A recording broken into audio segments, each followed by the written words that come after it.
નમસ્કાર, આપ જોઈ રહ્યા છો સ્પાર્ક ટુડે ન્યૂઝ. વડોદરા શહેરના વારસિયા પોલીસ સ્ટેશન વિસ્તારમાં આજરોજ પોલીસ દ્વારા પેટ્રોલિંગ કરવામાં આવ્યું.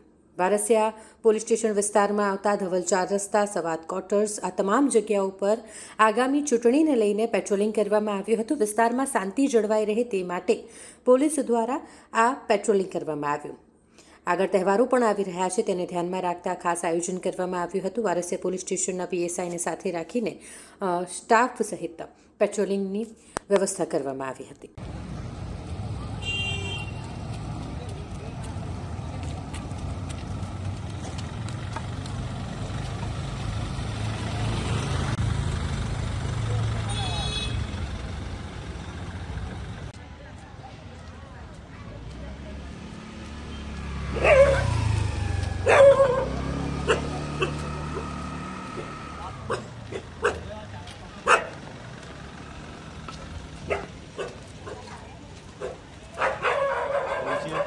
Thank you.